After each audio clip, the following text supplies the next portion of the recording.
Salut à tous, on se retrouve aujourd'hui pour une nouvelle vidéo sur mon retour en France et plus particulièrement ma réadaptation à mon propre pays.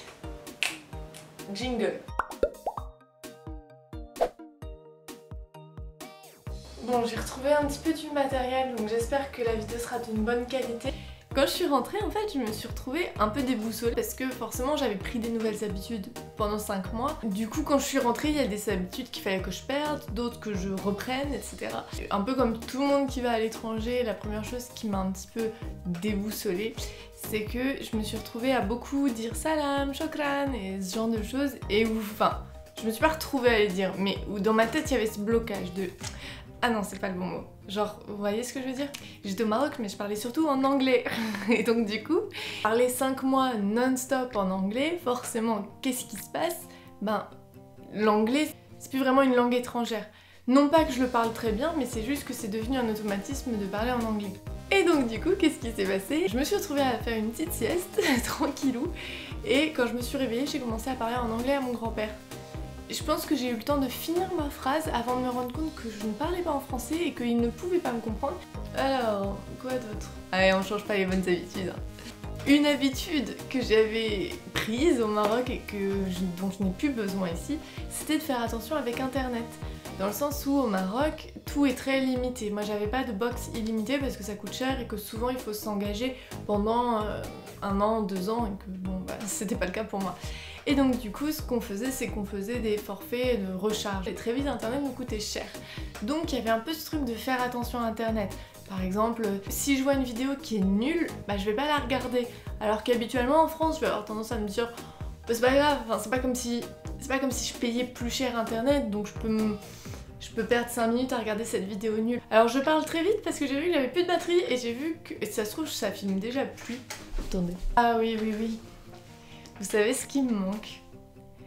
Zitoun. Ah là. Les olives au Maroc, c'est pas cher et c'est bon. Mais ici les olives, bah elles sont... La calor! Mais mon dieu, mais moi, tout le monde me dit, oh là là, au Maroc il fait tellement chaud. Et moi j'habite dans le nord-est de la France, donc nord-est de la France c'est pas réputé pour être très chaud. Alors qu'en fait si, ça l'est, hein, je veux... À tous mes amis qui habitent dans le sud là, au nord-est il fait chaud, d'accord? Il fait très chaud même parce qu'on n'a pas la mer. C'est pas comme si on était au nord-nord, ou c'est pas comme si on avait la mer. Pourquoi je m'énerve? Mais du coup il faisait plus chaud qu'au Maroc. Et alors ça m'a... Parce qu'au Maroc j'étais près de la mer. Enfin là où j'étais, hein, je dis pas peut-être que si vous êtes dans le Sahara c'est pas la même, tu vois. Quand il faisait genre 33 degrés, qu'il commençait à faire un petit peu trop chaud, bah en fait les maisons sont faites pour être aérées, enfin... Donc quand on est à la maison on n'a pas trop chaud ou on a légèrement trop chaud. Je suis rentrée ici, j'ai cru que j'allais mourir. Le corona, mais alors ça a été très compliqué. J'étais au Maroc et il y a eu la France. Les deux pays ont été concernés par le coronavirus, sauf que les habitudes prises n'ont pas été les mêmes. Donc comme je vous l'ai expliqué, quand je suis rentrée en France, ben, je me retrouvais un peu en face de personnes qui ont pris des nouvelles habitudes, etc. Et c'était un peu déstabilisant de pas trop savoir comment la vie fonctionnait en France maintenant, parce qu'il y avait tout qui avait changé. Bon, vous avez sans doute vu le changement de qualité vidéo. Ma caméra a fini sa batterie, donc désolée pour le changement. Bref, donc du coup, je vais vous parler du corona. En fait, au Maroc, du coup, j'étais vachement plus light là-dessus. J'allais le porter que quand la situation me semblait nécessaire. En France, c'est différent dans le sens où, là où je suis, les amendes sont très chères et les policiers, ils arrivent en mode commando, enfin bref, c'est un peu compliqué. Plutôt que de réfléchir de façon intelligente, de se dire je porte le masque quand il y a des gens autour de moi, on met des règles à la avec des amendes de ouf. À ce qui paraît, il y a eu tellement d'argent récolté en France par les amendes qu'ils ne savent même pas ce qu'ils vont faire de cet argent récolté. Je trouve ça complètement ridicule, cette tension du masque, c'est-à-dire que je voyais qu'au Maroc, les gens, c'est pas un truc de je porte le masque, je ne porte pas le masque. Non, c'était juste en mode j'ai oublié, je m'en fous, ça me fait chier, enfin c'est vraiment tranquille quoi. En France, il y a une tension du corona. Mon dieu, ça m'a fait un peu un froid parce que j'avais l'habitude quand même de dire bonjour, de faire des embrassades, de faire un peu gaffe au masque mais sans plus. Et là j'arrive dans un pays où il faut vraiment faire super attention. Et en plus de ça, bah du coup tu vois tes copines et c'est limite tu fais bah, bonjour, alors que c'est des gens que j'ai pas vus depuis 6 mois, enfin j'ai juste envie de leur faire un gros câlin. Et non en fait là c'est juste en mode... Encore une fois je respecte, je veux dire chacun a ses peurs etc. Donc j'ai absolument pas envie de pousser les gens à me faire un câlin, enfin c'est complètement débile. C'est juste que du coup pour moi ça a fait un petit peu froid. Bon les amis, je pense que maintenant vous savez mon rapport à la nourriture, que bon hein, il y a de l'amour qui circule quand même. Trop cool, il y a du fromage, mais bah forcément les fruits et légumes c'est pas les mêmes, ou alors c'est les mêmes mais du coup c'est importé. Il a fallu refaire avec les produits locaux. J'ai ramené des épices en France, clairement, mais malgré tout bah je me retrouve face à un frigo déjà. Face à un frigo, alors ça ce n'est pas par rapport au Maroc, c'est juste par rapport à l'appart où je vivais, où j'avais une glacière et pas un frigo, donc rien que ça c'était genre en mode waouh, il y a un frigo ici.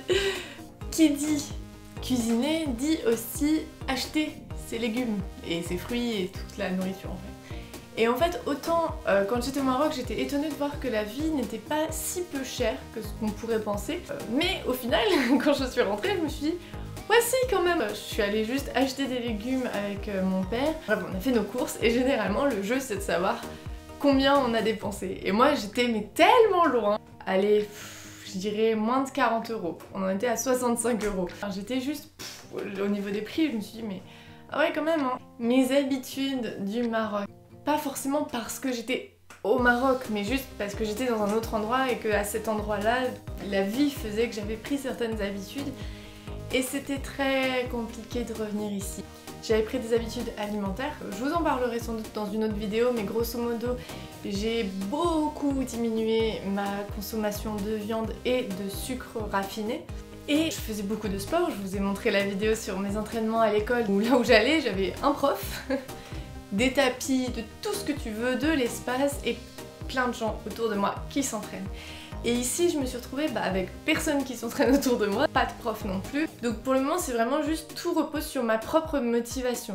Et c'est compliqué, je veux dire, de se motiver, de chercher des exercices, etc. Rien que ça prend du temps, rien que ça fatigue en fait. Et en plus de ça, j'avais pas l'endroit. Par exemple, tout ce qui était acrobatie, j'ai rien pour m'entraîner, j'ai mon matelas de lit, mais je veux dire... Donc j'avoue que ça me frustre un petit peu. Après il va y avoir la rentrée, donc avec la rentrée il va y avoir des activités qui vont reprendre, donc je peux m'inscrire à des cours. Pour les habitudes alimentaires ça va, j'arrive à peu près à gérer. Je me prends quelques regards en mode tu manges pas de sucre, tu fais pareil. Parce que qui dit je mange pas de sucre, ça veut dire aussi que je réduis forcément ma consommation d'alcool et du coup tout le monde est là oh, tu reviens du Maroc, tu bois plus d'alcool, que s'est-il passé? Et non, j'en bois mais juste tranquille quoi. J'espère que la vidéo vous a plu, je reviens pour d'autres vidéos dès que possible. Je vous fais plein de bisous, prenez soin de vous et à tout vite.